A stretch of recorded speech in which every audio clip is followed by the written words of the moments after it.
evening, good morning, good afternoon, wherever you are watching from. I come from Dublin with Dara Revel here to talk about Manchester City versus Crystal Palace, our fourth game in the Premier League season. The 2022-2023 campaign is well underway. We are 2 wins and 1 draw under our belt deep into this competition, and we come across what I believe is our first bogey team. You know the way every club has like a team or two they play every year where it may not be your City or Liverpool, or it may not be, you know, a world-beaten team, but for some reason they just have like a mental grip hold over you. For us, it's definitely Palace and Tottenham. I do have an issue with Tottenham as well. I'm never confident. We've never beaten them in their stadium, and they got a number over us a couple of times in the Etihad as well. So for me, Palace and Tottenham. So this game is very interesting, Revel.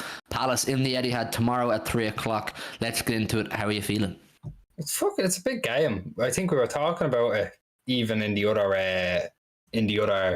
previous reviews. I was saying that these games are all huge on the build up to Spurs and the build up to the World Cup. This is a big game. I think we got news earlier though. It's kind of pretty nice news. I don't want to say it in a bad way, but I mean it's a plus that Wilfred Zaha. You better not be wishing injury on a player. You better not be wishing injury on a player. I'm a disgusting person. I never said that. But Wilfred Zaha, right?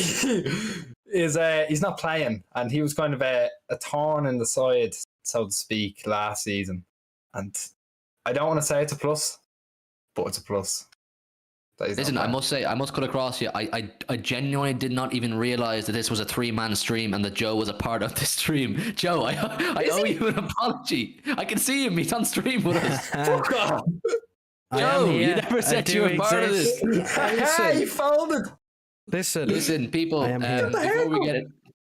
before we get any more into it, there's 11 of you with us right now. Make sure you've all hit the like button. I always say this: if you hit the like button, it helps us grow. It helps more people find these streams and get a part of the community, get a part of the 894 community. Maybe someone could drop in the link to the Discord server for anybody who wants to join us then. But at the very least you could do, it's free to do, is hit the like button, get the likes up, subscribe to the channel, share it around, get your friends involved. Anybody who knows a City fan or just wants to hear us chat shite every usually daily at this point, really, for the last couple of days. We've been doing quite well with our streams. We've been quite consistent.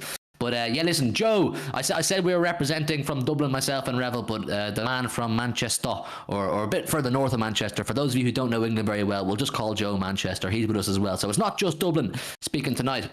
Who we got in the building with us? We got Patrick Gannon, who just flew back from America this morning. So I would imagine the jet lag is quite bad right now.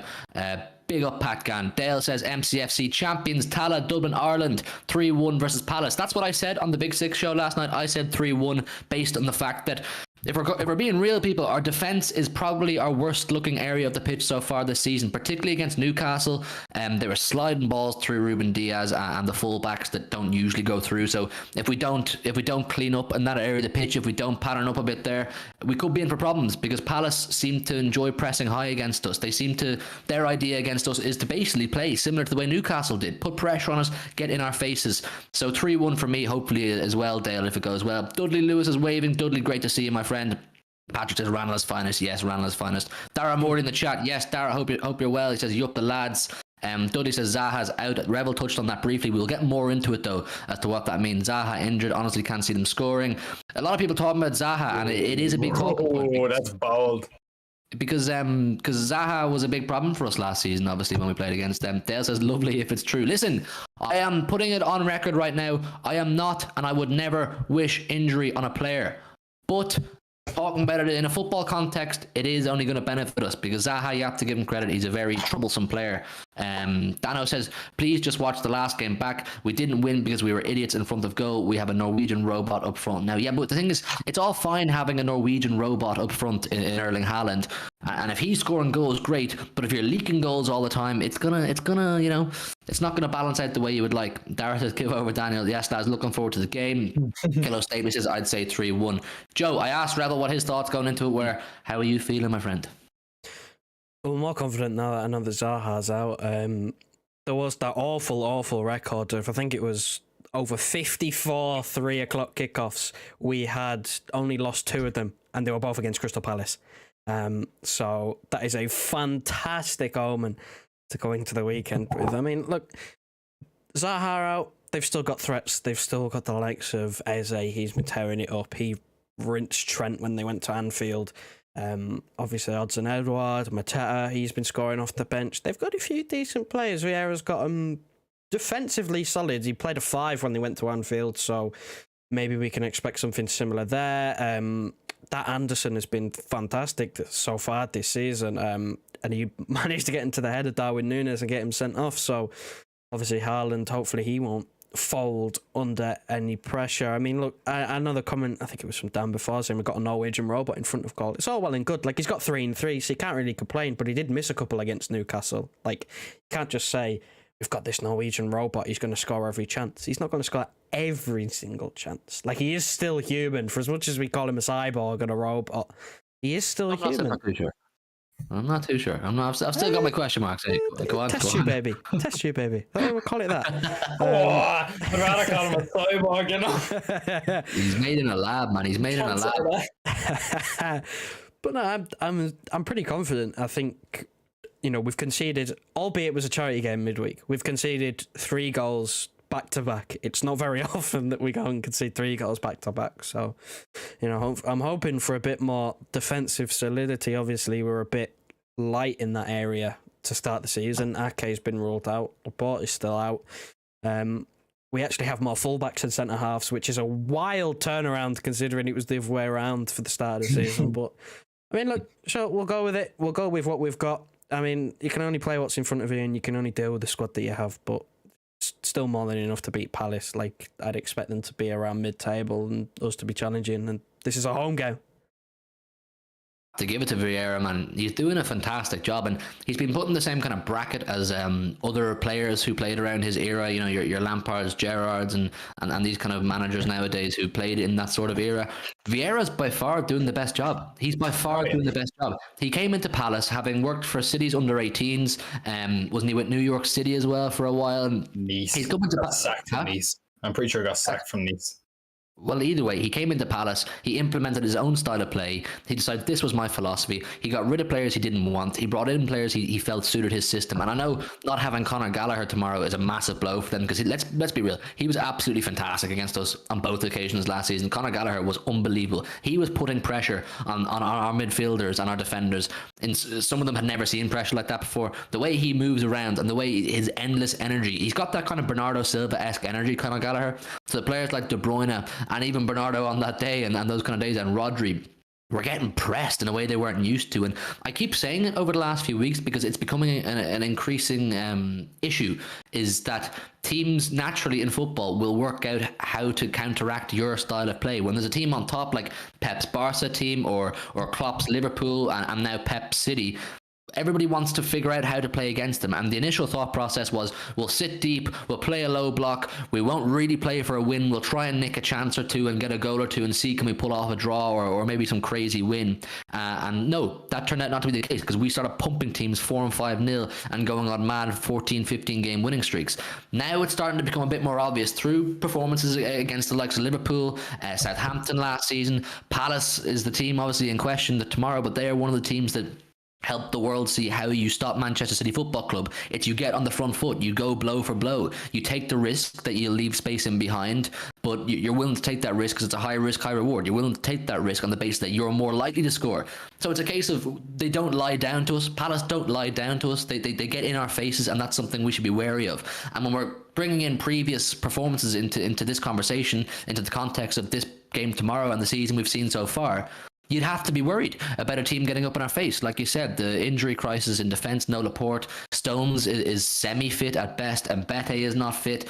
So, you know, it's probably going to be a Diaz Stones thing at the back.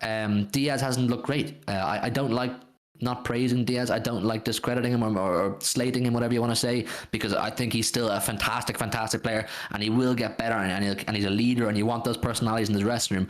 But he has not been solid in the first 3 games. Even against West Ham, I know West Ham didn't offer a lot going forward, but when they did, Diaz looked shaky. And particularly against Newcastle, he was all over the place against Newcastle. So playing against players tomorrow, the kind of style Palace play, you need Diaz on best form. You need him breaking up attacks, putting in challenges, winning 50-50s that he wasn't winning against Newcastle. But yeah, the loss of Zaha, if it's true, I don't know, is it fully confirmed that Zaha's out? The Athletic said it was. Yeah, it was from the Athletic, so I'd say that it's pretty certain that he's A bench at most, in my Said that he opinion. said he hadn't made the journey at all.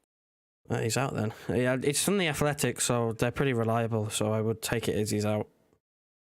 Listen, 17 people in the building right now. Make sure you've all hit the like button. I'm going to keep saying it, and you'll probably get annoyed at me for saying it all the time. It's only because I want these things to grow. I want more people to get in here. I want more people to interact with us. I love when you guys say what you're saying in the chat. I'm reading all of your messages right now.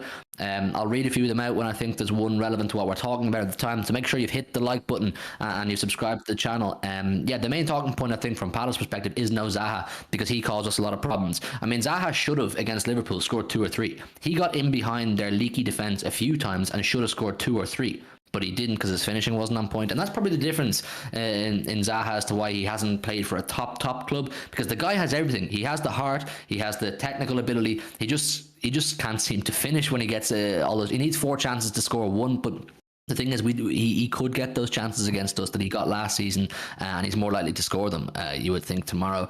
But listen, for us, the leaky defence is the issue, Joe. I think the defence is our kryptonite at the minute.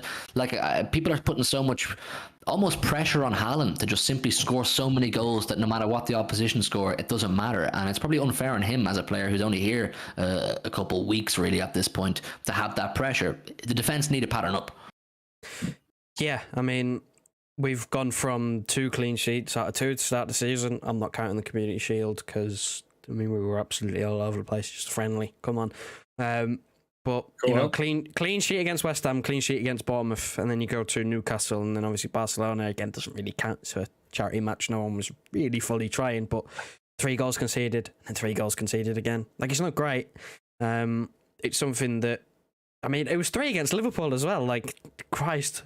No, it's not great, but hopefully it'll improve. Like, I don't know whether it's something to do with the tactical setup. I mean, Newcastle did their utmost to exploit our weaknesses that day, which was the fullbacks being so narrow. You've got so much space out wide, you use it. You've got players like St. Maximin who are fast, they're very tricky with the ball, are very good at carrying the ball and running at players. So, of course, there's all sorts of issues there. And like you said with Zaha, him being out, it's not just, I mean, he played up front against Liverpool. I imagine he'd play a similar role against us, but someone who's willing to run at our defence, like, it almost causes panic, really, because we just seem to back off and back off and back off. And, you know, when there's a side that has real quality, you get punished for it at this level. Like, you can't just back off forever. You've got to put a challenge in. But then the same thing with Newcastle. Stones puts a challenge in, gives away a free kick, it ends up in the back of the net anyway. So, you know, it's one of them where, technical quality and people who are willing to just run with us. Like you said, if you go toe-to-toe with us, then you've got a fighting chance. If you don't go toe-to-toe with us and just sit back, then it just kind of feels inevitable that we are going to score at some point. So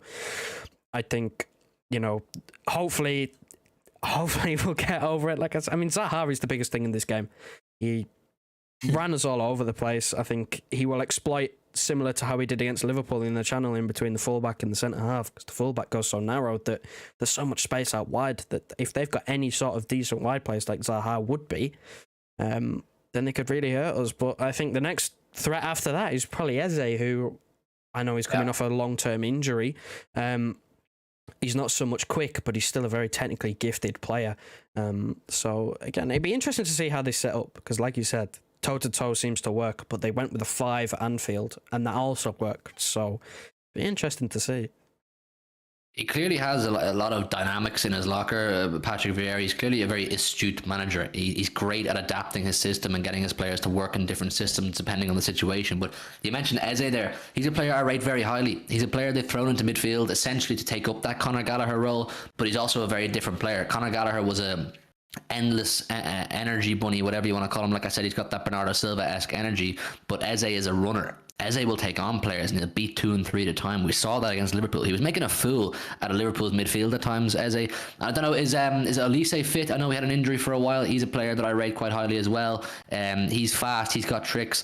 Our full backs haven't been on point either against Newcastle. Like the overall takeaway from the first 3 games is we look great going forward. Genuinely, we cannot slate ourselves going forward. We look great and we're creating chances, and it's only a matter of time before we start to put even more of those chances to bed. I know we talk about Haaland, how he's a great finisher, but like we said, and we had the laugh a few minutes ago, he is only human, and it's going to take him a while to make that chemistry and build that link, or that green link for you FIFA players, with the midfielders. Jesus fucking Christ. where they can telepathically know where each other are, where they know that where each other are going to be. So when De Bruyne has the ball, he knows even without looking where Haaland is going to be. So it's going to take time for that understanding, so that Haaland gets even more goals, or Alvarez gets more goals. I know he got one against Barcelona, but the main concern is the defense. And in the back four, we've gone with Cancelo, Diaz, Stones, and Walker, as you'll see on screen. And listen, there's 22 of you in the building with us right now. Let us know your thoughts on our predicted starting 11. Our predicted starting 11, which you see on screen now, is based on injuries, who's playing well, contract situations, which we'll get into in a few minutes. But the back four we've gone for has been absolutely fantastic over the last 2 years. Genuinely, absolutely fantastic. They seem to work really well together, but I don't know. Is it this new thing whereby Pep has the full backs, both of them, pushing up higher the pitch than ever? We know Cancelo has always done that. Cancelo has always been a high-moving full-back that even inverts into the centre of the park at times. But now Walker is being asked to push further up the pitch, and I don't think it suits Kyle Walker. I think Kyle Walker can move forward, but his primary role in his head is clearly to defend, and he prefers to have that little bit of extra yardage that he can work with when a fast player like Zaha, say, for example, or another fast winger is running in behind. So I don't think it suits him, and it's putting extra pressure on your Diaz's and your Stones, who aren't used to having that extra space beside them. So when the balls go in behind them, there's extra room for them to cover, and it's up to Rodri as well to help out in that situation. I don't know, Joe, what do you think on that point with the fullbacks moving forward? Is it putting more pressure on the defence or the centre halves? Yeah, the way we set up, it leaves the centre halves as just a two on their own. They're set on the halfway line on their own, just the two of them, and if Palace break 2 or 3 players, then suddenly you're looking at their backpedaling. We know Diaz isn't the quickest. Stones is a little bit quicker, but like he's susceptible to injuries. Like you don't want him running full sprint, especially when we have no defenders left, because if he does a hammy or something, then you're left with Kyle Walker at centre half. So it's something that I don't know whether we're going to have to change going forward. Again, like you said, we look so good going forward that you kind of don't want to change it, because it helps us so much going forward with packing out the middle of the pitch, having so many options of players coming to receive the ball that, you know, risk versus reward. It's one of them where you don't want to change it, but at the same time you might have to, because if we keep shipping goals and looking leaky at the back, then you might have to do something just to shore up the defence, because it's all well and good going, we're playing some great attacking football, we're scoring 2-3 goals a game, but if you concede in 1 or 2, then, you know, if you're not at the races, you're not going to win games. We talk about this, you know, when you get halfway through a season, you got a few injuries and players are getting tired, and you got like champions mentality. You win when you're not playing well. Like, you need to not let goals in to win when you're not playing well. So I don't know, I think if it carries on being an issue with the fullbacks, we'll see change, especially now that we've got a left-footed left-back. We could see a little bit of change incorporated there with the fact that we could go wide with the fullbacks now. But I still expect it to be similar to the way that we've started, at least for now. What do you think, Rebel? I think the exact same. I can't see it being any major overhaul regardless of what happened at Newcastle, because again, you could just look at Newcastle being a freak of nature and being able to just exploit it as well as they did. But I feel like if it doesn't go right today, or doesn't go right again tomorrow, it has to be changed. Like, something really is going to give that they have to turn around and change it. Again, I'd like to see Gomez play tomorrow. I think I watched, when we were watching Barca, we saw Cancelo actually overlapping for the first time while they had Mahrez inverting. And it worked out in the goal. It worked out really, really well. It's the first time I've seen Cancelo properly overlap in ages. He usually keeps cutting inside because he's on the left. Having that kind of asset of having left foot on the left, right foot on the right, it can be a lot. It can contribute a lot going forward. But when you're trying to invert them, and again, like you said, when Kyle Walker thinks he's more so of a defender, he won't want to move into that channel. It's gonna have to. I think it'll change eventually.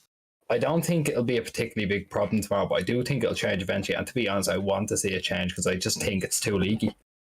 I agree. I genuinely agree. I rarely cross Pep's decision making and his tactics, but when I do, it's because I don't think it's the right decision. And I know I'm not as qualified as Pep. But I'm not as I don't have as many achievements as Pep to call him out in these things. But me personally, maybe it's something he's working on and he's prepared for mistakes to happen, and he's willing to accept conceding more goals on the basis that they hammer this new thing into success. They make this new system work, this new high up the pitch fullback thing work. But I personally would prefer to go back to the way the back four used to be, where Kyle Walker is a lot deeper in the pitch.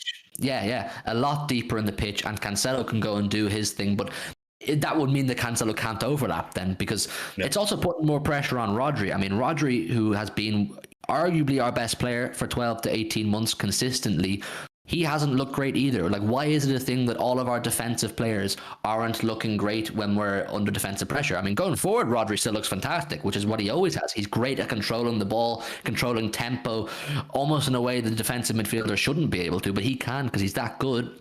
But defensively, he is going to find it hard to cover the ground. Likewise with Diaz, when Walker's high up the pitch and can't get back in time, we can rely on Walker's pace in certain situations, but he can't fly up and down the wing at 100 miles an hour 100 times a game. It's just not. It's simply not happening. So Rodri and Diaz on that side, on that right hand side, need to cover more of the pitch. They need to cover more of the pitch, so it leaves more space in for balls over the top and balls, through the defense, and that's a bit of a concern. Do you see where I'm coming from, Joe, with the whole Rodri thing as well? It puts more pressure on everyone, and it's something that, like I said, I don't cross Pep too often, but I would prefer to go back to a slightly more defensive Kyle Walker. We don't need him getting involved high up the pitch. I would also like to go back to that because it worked so well last season. We had Rodri playing at the level that he hasn't hit so far. We had Cancelo, at least for the start of the season, playing out of his skin. We looked defensively solid. At the same time, I think Pep's just so stuck in his ways. Like, we know how he is with his tactics. Remember when we used to play the double pivot a couple of seasons ago with Rodri and Gundogan, and we dropped points against, I think, Newcastle and West Brom, and then he finally moved him forwards after an age. Like, it's just one of them again where he takes an age to change it, because he wants to make sure in his mind that he's got no lingering doubts that it can't work. So I think we'll see it another couple of times. I don't know whether it's something that might be seen throughout the season, depending on our position. I don't know. Obviously, when we played against Liverpool in that Community Shield, we didn't play like how we were playing now. We did play with wide fullbacks, and we didn't look very good. So I don't know whether it's just a general fitness thing, like a general match sharpness thing. I don't know. Time will obviously tell on that one. Like, it's something that we're going to have to put up with regardless, and, just get on with it, essentially. The players are good enough.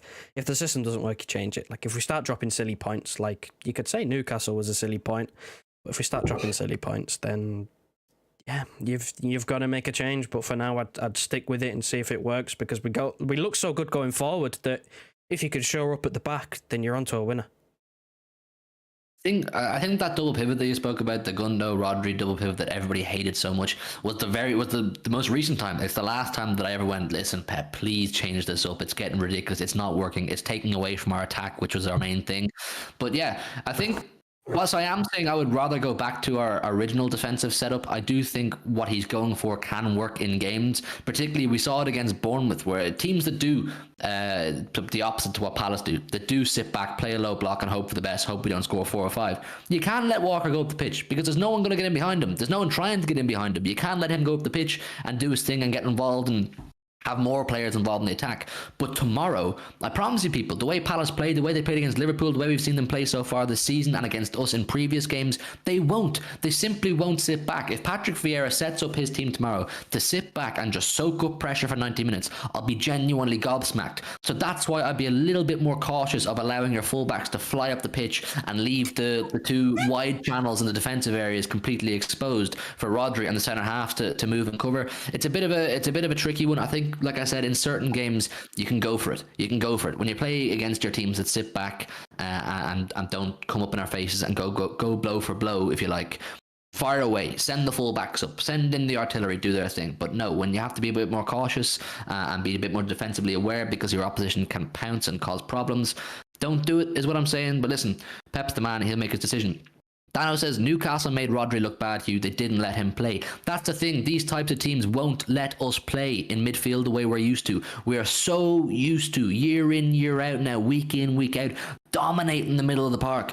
And our own half of the pitch is almost, it's not being used. There's nothing happening other than when we have to pass back to a centre half for 2 or 3 seconds, and then we go again, we move forward. But Newcastle, Palace, Tottenham will do it as well when they play against us. They will get in our faces and will refuse to allow Bernardo, De Bruyne, Rodri the space and time on the ball that they're used to pick passes and make decisions with all the time in the world. So that's why Newcastle, yes, you're right, made Rodri look bad, because he's put under pressure in a way that he's not used to and he's not regularly used to. But yeah, listen, we'll move further up the pitch. In the two attacking midfielders, or the 110, 1-8, 2-8s, whatever you want to call it, we've gone with Bernardo over Gundogan in this situation. And I've seen some people say in the chat that they would prefer Gundo. And listen, we did not choose Bernardo because we felt Gundogan is underperforming. We fully agree that İlkay Gundogan has been one of, if not our best player so far this season. He's been absolutely fantastic. But we just think with Bernardo's contract situation, or at least his future, a bit more secure. I know today Pep gave a quote, was it in a press conference, that they're not accepting anything from Bernardo. Like, this guy is staying now. It's finished. Bernardo is not going to Barca. He's not going to PSG. He's staying. I think Bernardo wasn't starting those games previous because of that situation, because it was up in the air as to where he was going to be for the season. So why would Pep start him? But now that it is more concrete as to where he's going to be, we think Bernardo will be given the opportunity. And me personally, based on the opposition we're playing against, who play a high energy game usually against us, that's what we're expecting, a high energy game up in our faces. You want your high energy players to match it, and whether you like it or not, Bernardo is a far more energetic player than İlkay Gundogan. Gundogan will, yes, he'll compose and he'll pull strings and he'll orchestrate, and he's got that calmness aura about him. Bernardo is going to help us move in the midfield and make things happen, add energy, and that's why we've gone with Bernardo. Do any of you want to add a point on why we chose Bernardo? It could be a sign. Go on. You want to go for it? I'll go for it. Could be a sign that we're reverting back to what we used to play, but I could be dead wrong. No, it could be a sign of, if he's starting, then he might want to play the same way he played against Club America. I remember that was a completely different system to what we've been playing, and it worked. I know, granted, it was Club America, but it worked. And that type of thing, again, they were playing against a team who want to just hit on the counter attack. We stopped them. We limited them to one goal, but it was a very, very kind of iffy goal as well. At the same time, I think tomorrow, if he starts Bernardo, he'll say, right, I don't have an out goal scorer as a midfielder. I have to kind of just farm it around it. And if that's how he does it, then if we look half as good as we did against Club America, if we play that system, then I think we'd be flying. I think we'd do very, very well. What do you think, Joe, for Bernardo versus Gundogan in the midfield? I wouldn't be opposed to seeing both, and no, I'm probably going to get a few ohs, specifically from Revel, but on that right wing against Newcastle, he wasn't half bad. He's going to have a heart attack. He looked pretty good. I wouldn't be opposed to seeing all three of them playing, sticking Bernardo on the wing, because he was probably man of the match against Newcastle. He got a goal, he got an assist. Mahrez, just seemingly, I don't know what's wrong with him, to be honest, quite frankly. In the game against Newcastle, albeit I'll let him off again. Like, you don't have to try. It was a charity match. Come on. Great penalty, though. Fantastic penalty, but that's about it. It was a deserved penalty. Haaland couldn't have been tripped. He did get tripped. He did get tripped. He was tripped. That was reckless. No, I can't even say it with a straight face. It wasn't a penalty. Listen. That was probably the most interesting part of the charity match, to be fair, that Mahrez and Haaland were both on the pitch and Mahrez took the penalty. Like, that's very interesting to me to see that, Mahrez still has the authority in that situation. I mean, he put it in the top corner, so you can't really argue, but apart from penalties, he's not adding too much at the moment, I have to say. He didn't really do too much towards the end of last season. He kind of fell off, and he hasn't really been given a chance this season, but in the minutes that he has been given, he hasn't really done that much. So I won't be opposed to seeing Bernardo stuck on the right wing, and I won't be surprised if it happens either. I think if you have Bernardo on the right wing, cutting inside on his left foot, and Kevin De Bruyne on that right-hand side of midfield, he can overlap him and put crosses in, because we know on his day his delivery is absolutely superb, and it has been so far this season, so it works. And also means that you don't have to have an attacking right back. Again, this is, you can let Walker be more defensive, you can let De Bruyne go outside Bernardo and put crosses in. It just works. Although I am a hater of Bernardo Silva on the wing, it works, and it might be the position that he genuinely has to play this season, because Gundogan has started so well. I think with Mahrez is we've learned over having Mahrez now for a long time that he's not one of these players that you can take him out for a couple of games and throw him in and he'll bang. Unfortunately, you have to allow Mahrez a couple of games to get into his flow. Like, he will look bad for a few games because he's rusty. He's one of these players that I don't like saying it. He goes rusty if he's not playing all the time. Mahrez flourishes when he's playing twice a week, every 3 days. He's the kind of player that will stand up in those situations, whereas a lot of players will get tired and get fatigued. He seems to pick up momentum as we play games. Like if you remember correctly, through Champions League campaigns when we were challenging for FA Cups and Carabao Cups, in the second half of the season when it gets really flooded with games, when it's really congested, Mahrez becomes one of the best players for the team because he's playing every single 3 days and he's getting the rust off, whatever way you want to call it. It suits him. So if we're going to add Mahrez back to becoming a regular in the team, you need to allow him 2 and 3 games, because I do agree overall that he started slow. When he has played, he hasn't looked great. I know it's only a charity match against Barca, he didn't look great, and when he's featured in other Premier League games, he hasn't looked great. And maybe you're right, maybe Bernardo is the man to use on the right hand side. He did look great when he's played there so far, and listen, I've no issue with it. I think he adds something on the wing, and I think you said it yourself, Joe, and I think everybody knows, is that he won Player of the Year for the club, didn't he, playing on the wing? Well, half and half. He played in De Bruyne's position, and then when De Bruyne eventually came back later on, he moved that onto the right hand side. But we bought him as a winger. Yeah. It's his natural. It was what he was raised doing. It was playing on the wing, and he turned into then a technical midfielder. But I wouldn't be opposed. I would have no issue as well if Ilkay Gundogan started. We just think with his future being more in concrete, Bernardo is going to start tomorrow's game. Pep will want to reintroduce him into the starting 11 on a consistent basis, because Bernardo is someone you want in your starting 11. Whether you have to put him on the wing or you have to put him in midfield, Bernardo is someone you want in your starting 11. What he adds is so unique. You can't take Bernardo out. You need him. AA FIFA 2000 says Bernardo as a winger only works if the left winger is quick. I think we've learned that, is it Grealish and Mahrez, they both don't work on the wing. I know Grealish is injured, he won't feature tomorrow, but we learned that Grealish and Mahrez, as they both love to cut in on their respective strong foots, right for Grealish, left for Mahrez, it doesn't work, because you need at least one winger who will go to the byline, who will take on the defender on the outside and put a cross in or make a great run or something like that. Neither of them really do that. I mean, we cried for years for Mahrez to start using his right foot, and now we're crying for Grealish to start using his left. Neither of them really like to do it. I think with Bernardo on the right and Foden on the left and Haaland through the middle, lads, you have the potential for a fantastic front three. How do Grealish and Mahrez get back into that? I don't know, but for tomorrow, I would have no issue with seeing that. I wouldn't either, to be honest with you. I think if you want to play Gundogan, Bernardo still has to start because he had so much energy. I think it's going to be a huge asset, that pure intensity pressing, what he adds to it. You're going to need it against Palace, because again, we know they're not just going to sit back. All the team press. We're going to need him in particular, I think. But if you want that outlet with Gundogan, he has to start in the wing. There's no other way about it. You can't drop De Bruyne. I know, shock. I'm saying it. You can't drop De Bruyne. He's been unbelievable. It's impossible to drop that man. What do you think, Joe? Yeah, I mean, look, I've been one of the biggest haters of Grealish and Mahrez together for Christ. I've been the one pushing it that they just can't play together. It's not even necessarily the whole, their strong foot being to cut inside. Both of them just had the same thing. They're not going to run in behind their man. They're not keen on getting to the byline, but they can do it.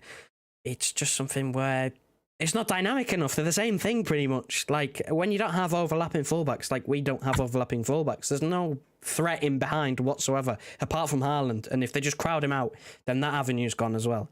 So it doesn't work. It doesn't work having them as a partnership. That's why Foden is so key this season.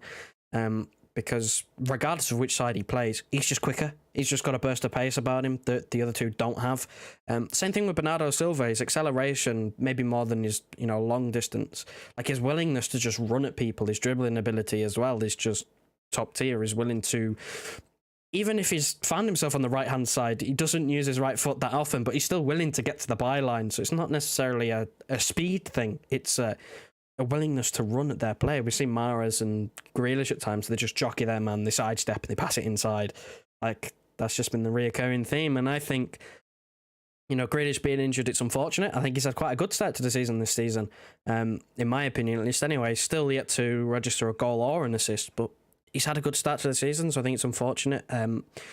Could be a similar boat to Mahrez, where he just needs games to get going, but right now, possibly Alvarez. I know he scored against Barcelona, keeper dropped it, but you have to be in them positions to score.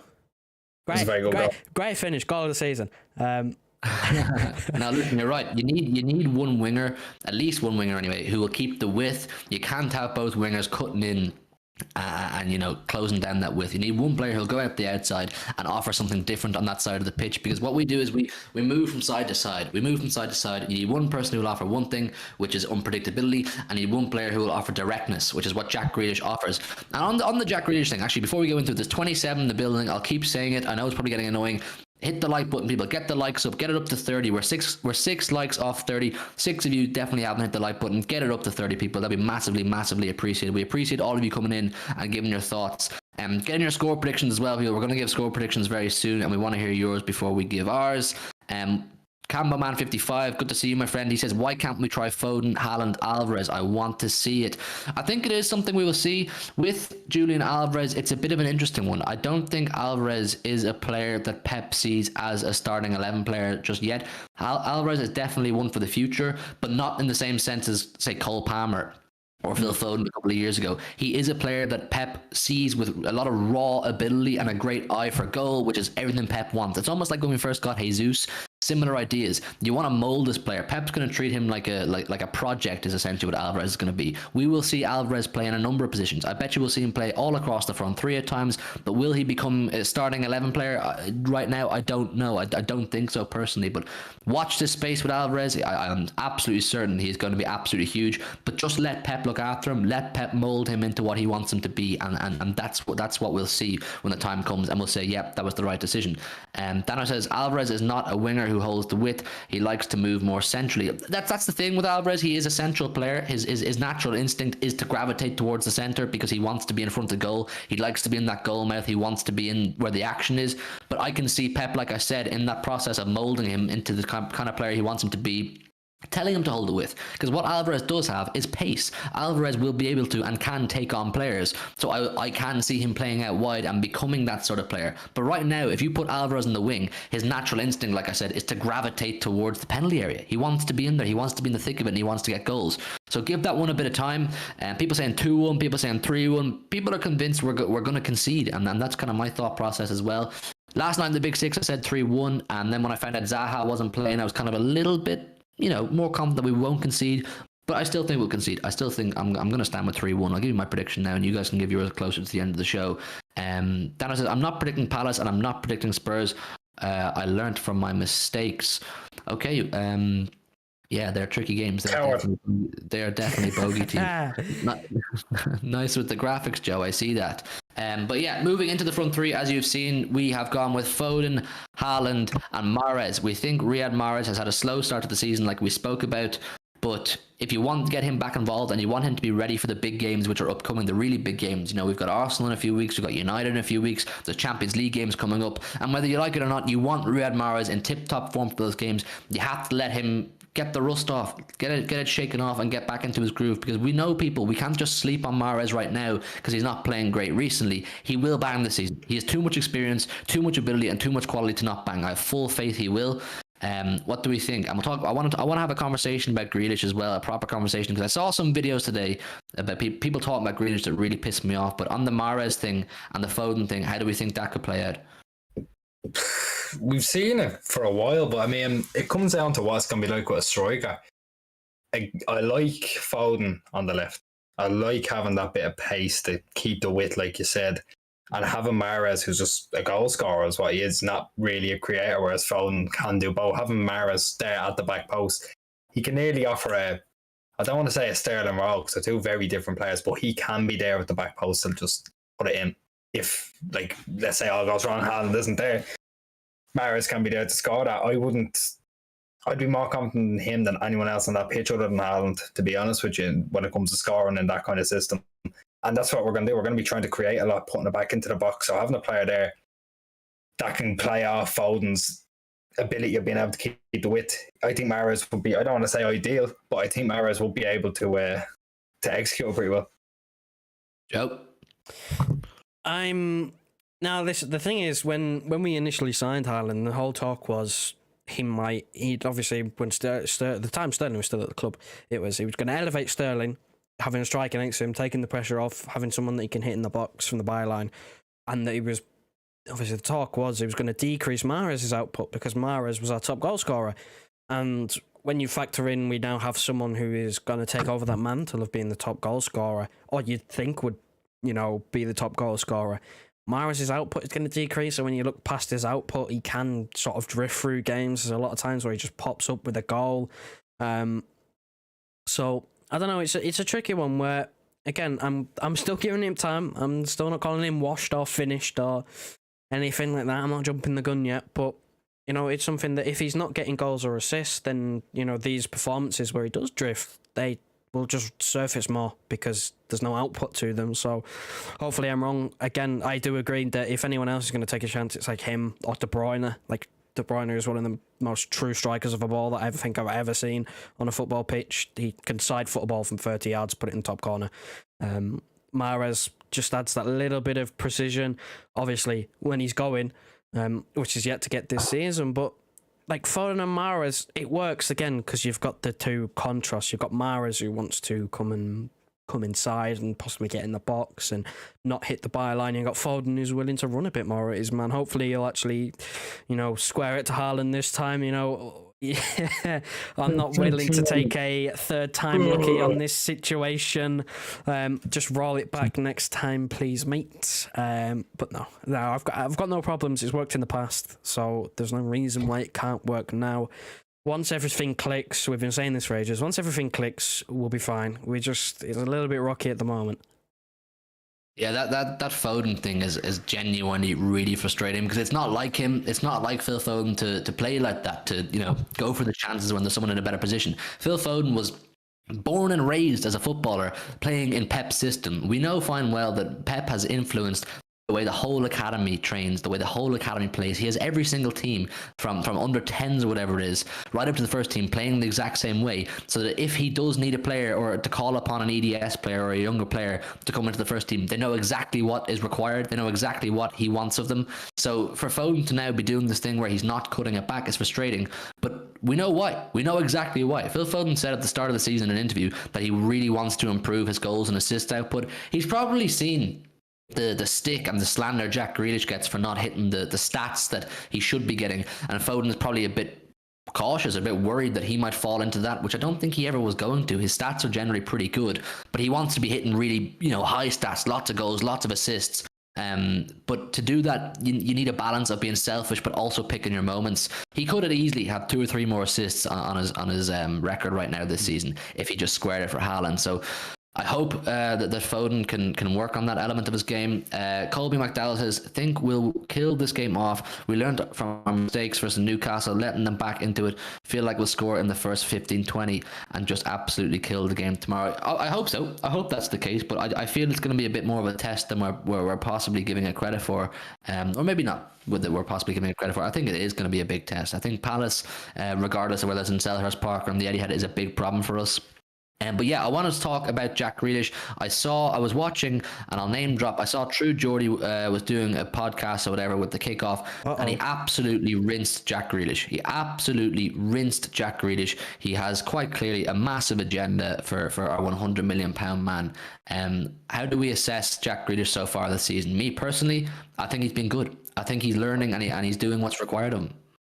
It's an improvement. It's definitely an improvement on what he was playing like at the start, even the start, middle, end of last season. I think it's definitely an improvement. It's not a statistical improvement, but I've been impressed with him. I thought West Ham, he looked really, really good.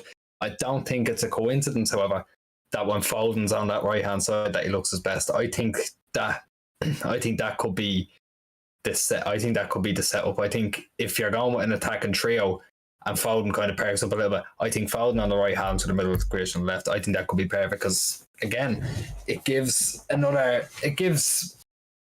know he's left-footed Foden, but he can still keep it out wide on that right. He doesn't rely on the left foot. If he needs to use his right, he will use his right foot.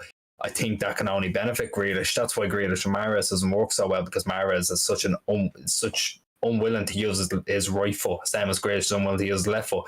You need someone capable of keeping the width.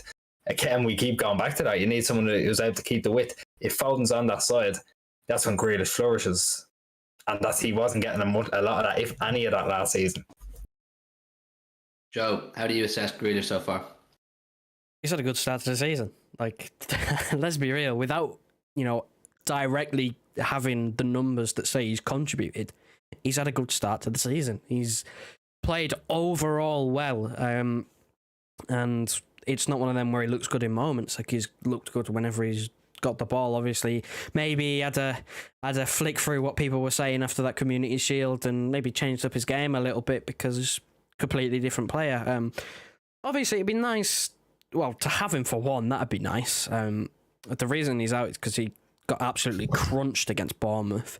And I think Pep said he was individual training, so he'll be out for this game, hopefully back for the foreseeable. I mean, we've got big games coming up, so we kind of need just players back as soon as possible. But the goals and assists will come if he just keeps up the performances. Like, they will come. We've got players around him that are far too good to let him go without getting just number outputs. As long as he keeps up with the performance, then he will be absolutely fine. I think people are worrying too much about the price tag again, worrying too much about, he's got no goals, he's got no assists. That's what a lot of people look for in a football player, really. I mean, we've said this before, it's more about goals and assists. You have to pass the stat test and the eye test. And at the end of the day, the only man he's got to impress is Pep Guardiola, because he's the man who's going to pick him. As long as he's impressing Pep, as long as Pep looks at what he's doing and goes, yeah, you're doing well, you're smashing it, he'll be fine. And again, like, it is really make or break for him, to be honest, this season. Like, he has to keep it up. He has to keep it up. And I think a Grealish, Foden, Haaland front three right now, right at this very moment, given the form of the likes of Mahrez and now Alvarez hasn't got a look in, so that's probably my ideal front three at the moment. Mine too. It's mine too, and that's not me being my usual bias towards Jack Grealish. I genuinely think that is the best. I think Jack Grealish is forming a bond and a chemistry with Erling Haaland. And if you're asking me honestly, I think Jack Grealish squares those opportunities that Foden didn't for Haaland. I genuinely think that's the kind of player Jack Grealish is. The Jack Grealish we saw at Aston Villa was a selfish player. He was a selfish player that knew he was carrying a team on his back, and it was up to him to get them out of any rut they were in. It was up to him to get the goals, to create chances, and then to do the whole lot. The Jack Grealish you see at Man City is not. It's a currently evolving player who, yes, will take elements of that selfish player he was at Villa, but has now got to be way more of a team player. And we saw he was too much of a team player last year, to the detriment of his own stats. True Geordie's overall point in the video I'm talking about was they paid 100 million for this guy and he only got 2 and 2. In the Premier League, it was 2 goals, 2 assists last season, and he's saying for any club to pay 100 million and for the player to get those stats, it's absolutely abysmal. And my point to counteract that is, we're an exception to that. And an exception to that rule whereby you pay X amount for a player, you expect something of them. No, we are happy to pay whatever we believe a player is worth on the basis that they will eventually become worth what we pay for them, or what the world believe is worth what we pay for them. When we bought Riyad Mahrez for 62 million, I think it was at the time, his first few months at City, he did not hit the ground, and people were kind of saying, oh, is he out of his depth now? Is he not? Or what was Leicester his level? Is he capable of playing in this Pep system? And now look at him. I know right now at the very minute he's not playing his best football, but for years Mahrez has been fantastic. Likewise with Gundogan, started slow. Likewise with Bernardo, started a little bit slow. And these players take time. If this price tag wasn't as high as it is, no one would be having this conversation about Jack Grealish. We would be saying, or the world would be saying, City have bought this player, Jack Grealish, for 40 million off Villa with the idea of making him into a superstar, like we have made all of our 40-50 million pound signings into superstars. None of these guys arrived as world famous superstars, bar Erling Haaland. So with Jack Grealish, those of you who watch City on a weekly basis, you will know Jack Grealish is progressing perfectly fine. He is learning his role, he's understanding it, and he is, if you like, whether you like it or not, an improvement on the player we bought about 13-14 months ago. He is, and he's really starting to understand the way to play, and I think we are starting to see a slightly more selfish version of him. He is starting to pull the trigger more and take shots that he wouldn't have taken 7, 8, 9, 10 months ago. So I'm perfectly happy with Jack Grealish, and I do agree, Joe, that he is part of the best front three we could field on the pitch right now. If he was fit, I would have Foden on the right tomorrow in our predicted 11, and I'd have Jack Grealish on the left, and I'd have Haaland through the middle, and I'd be perfectly excited to see it. And you know damn well I would predict him to score a goal, because it's coming. It's coming. Jack Grealish is going to score a fucking goal one of these days where I predict it. But listen, tomorrow's game against Crystal Palace, it's going to be a very intriguing one. I don't think it's on television, definitely not in the UK, because it's at 3 o'clock. So those of you watching from the UK, unfortunately, unless you have some sort of an illegal stream to work with, you won't be seeing it live on television. We don't endorse them. We don't endorse us. No, we don't condone the use of illegal streams, but you know, you're all individuals. You can all make your own decisions. But yeah, 3 o'clock. So if you can watch it somewhere, if you're going to the game, it's going to be an intriguing one. It's going to be a battle of tactics. Has Pep learnt from our previous mistakes against Palace? It seemed to me that the high pressure game, I'm talking about the Palace and Newcastle most recently play against us, or we know play against us, has made us crumble and has rattled us. I mean, is there any other games over recent years, other than the Palace games and Southampton games and last week against Newcastle, whereby the opposition was controlling the midfield and controlling the ball for 20-25 minutes at a time? That is completely unheard of. So it's going to be interesting to see, has Pep come up with a plan for this? I don't know. What do we think? He has to. But you can't know after seeing how the two games went last year. Like, we dropped 5 points to them. We can't go out and try and play the exact same way. It'd be suicide. It'd be suicide trying to play like that. It's impossible. Joe? We haven't beat a Patrick Vieira-led Crystal Palace. Like you said, we dropped 5 points. We lost and we drew. We haven't. I don't even think we scored. Or did we score at the end of the? Was it 2-1 when we got where Laporte got sent off? I can't remember. I tried to blank it from memory, to be honest. 2-0. Okay, so we haven't scored against a Patrick Vieira-led Crystal Palace. That is even worse. Again, it's one of them things, mental sides of football. It's one thing winning the physical battle on the pitch. You have to also win the mental battle. It's something that we've seen against Spurs many a times. We haven't scored at their stadium. We are allergic to putting the ball away against them. We cannot beat them. It's just something that it just hangs over us whenever we go there, where we look so shot to bits, no confidence when we go to Spurs, and I think we just have to beat Palace, because I don't want it to turn into, right, we've played 3 games against Patrick Vieira and we haven't beaten him. This is starting to become a worrying sign, because if you lose the mental battle, you've lost the game pretty much already on, because if you're not confident in your abilities, then that's not a good thing. That's very, very detrimental. So we know we have the quality, but if we don't put the effort in, you can be outran by teams, and that's sort of the way we lose games, when you get teams coming at us who are willing to literally just go at us, who aren't scared of us. Like, we are a very, very terrifying team at times. You look at the names on the team sheet and you go, oh my word, they're going to put 4 or 5 past us. But if teams come and play with no fear, then like sometimes we struggle, and you know, you've got to put the effort in against teams like this, because they will try to outrun you, and it's something that, you know, mental sides of football, we just need to get over this thing of Crystal Palace recently. I mean, we had Townsend Screamer a couple of years ago. Like, there's just moments where you look at it and you go, how long can it carry on before it genuinely becomes an issue? Like Spurs. Spurs is a genuine issue. Yeah. There's a big mental hurdle to get over here tomorrow with Palace, and Colby makes the point here. He says, I don't care if it's 5-0 or a 1-0 90th winner, we need to get this W. And absolutely, we cannot afford to, like, I know we built a little bit of a gap over Liverpool due to their poor performances, and Chelsea due to their poor performances, and Arsenal, I'm going to put them out of the conversation just right now, because I'm still not fully convinced that they're in a title race with us. But the 2 traditional teams, or recent years anyways, definitely Liverpool, and less so Chelsea, who they're going to get stronger now with these new signings.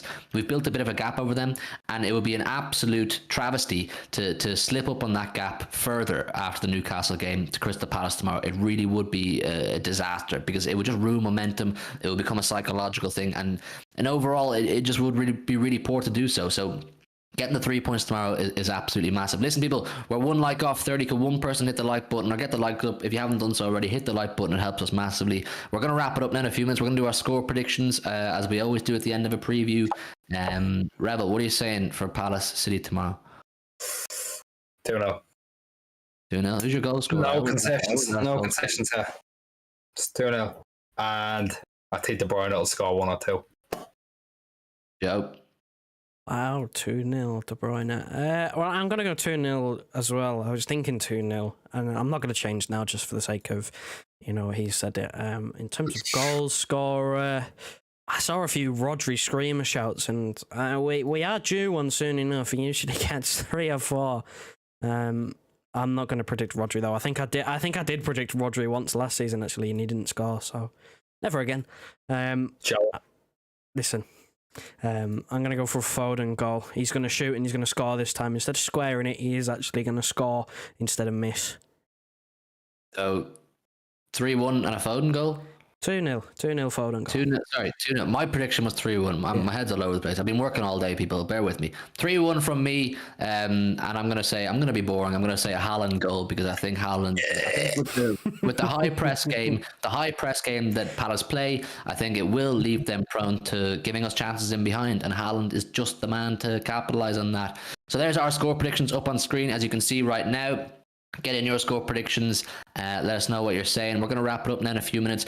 I want to say once again, I really appreciate everybody who has come into the chat tonight. Let us know your thoughts on this game. It's going to be a really intriguing one. Like I've said, it's going to be a tactical battle between two really good managers. Patrick Vieira is a really good manager, and I think it's only a matter of time before he gets an opportunity with a proper club, a big club who's going to challenge for trophies. I like Crystal Palace. I like Crystal Palace as a club. I like their ethos. I like their fans. I like their energy. It's very traditional. They're a traditional club with a great heritage, and I like the way they operate. So my point is, I think Vieira is going to get an opportunity to manage a club at some point who will challenge for trophies and they'll be given a bigger budget and that kind of thing, and he can show really them what he can do. So it's going to be a tactical battle between Pep versus Vieira tomorrow. Listen, I appreciate everybody who's come in to talk to us tonight. We will do a review. I don't know if it will be a stream or a video. Will come out pretty well straight after the final whistle tomorrow, or within the hour anyway, so keep an eye out for that. If you would do us a favor, once again, hit the like button on the way out, subscribe if you're new, share the channel around, get people involved, get the community growing, and we will see you tomorrow, hopefully at around 5:30, 6 o'clock with another 3 points under our belt. Come on, City! Wrap it up, Joe. Also, before we wrap it up, the one person who voted Crystal Palace to win on that poll, I want to know who you are, and I want to know who you are right now. Name yourself.